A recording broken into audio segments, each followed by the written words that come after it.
যে আলেমের পিএস আছে নিজে মোবাইল রিসিভ করে না, এ আলেমের ওয়াজ শোনা যাবে না।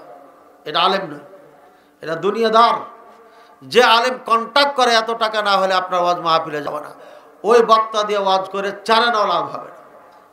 আজকে কয়জন মানুষ আছেন আপনার? ধরে নেন এখানে 20 জন মানুষ আছেন, 20 জন, বেশি না 20 জন ধরছি আমি। 20 জনের মধ্যে থেকে যদি 5 জন পরিবর্তন হয়ে যায় তাহলে পরে এই মাহফিল সফল। 20,000 মানুষ হয়েছে কিন্তু পরিবর্তন হলো না, মজা পেয়েছে, কানে হাসা হুসা কান্দে কুন্দে চলে গেলেন, পরিবর্তন হলো না, বুঝলো না কিছু, এই মাহফিলের কোনো চারানাও দাম নাই। এই জন্য জনগণ বেশি করতে হবে এমন মাহফিল খবরদার কোনো বক্তাকে দিয়ে করবেন না।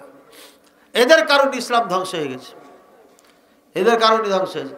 এই জন্য যে সমস্ত বক্তারা পিএস ব্যবহার করে নিজে মোবাইল রিসিভ করার সময় নাই মনে করে, কারণ নিজে মোবাইল রিসিভ করলে বলা যাবে না 30,000 টাকা দিতে হবে, বলা যাবে। নিজে বললে পারে প্রেস্টিজে একটা বাধা খাবে না, এই আপনি 30,000 টাকা আমার সাথে কন্ট্যাক্ট করেছেন, বলে ফেলবেন না? বলবেন না? বলবেন না? হ্যাঁ, কিসের এত বড় বড় কথা বলছেন আপনি? ধরা খেয়ে যাব। এই জন্য নিজে মোবাইল না ধরে পিয়ন রেখেছি, ট্রেনিং দিয়ে একদম চালাক, কথার স্টাইল জানে। হ্যাঁ, সাইকেল গাড়ি তো যায়, গাড়ি তো বুঝছেন 10,000 টাকা তো ভাড়া দিবেনি, আপনার এখানে তো 10,000 টাকা ভাড়া লাগবে।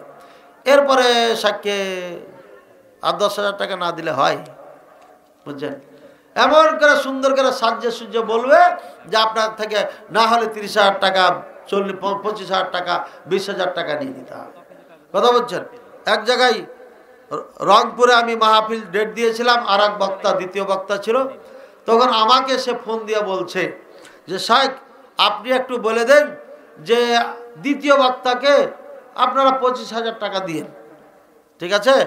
আরও বেশি নেয় বেচারা, তো আমি বলে দিই হ্যাঁ 25,000 টাকা দিন। তা আমি বললাম লাভ কি? বলে শাইখ আপনি তো প্রধান বক্তা, আপনাকে তো 30 দিবি, আমার 25 বাজেট করে দিলে আপনাকে 30 দিবে।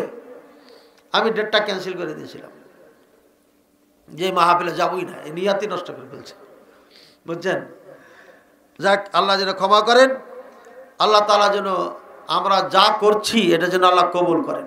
ইত্তাবিউ মাল্লা ইয়াসআলুকুম আজরাও ওয়া হুম মুহতাদুন, তোমরা ওই আলেমের অনুসরণ করো যে প্রতিদান চাই না, যে আজর চাই না, প্রতিদান চাই না, তার অনুসরণ করো, তাকে ফলো করো। কথা বলছেন?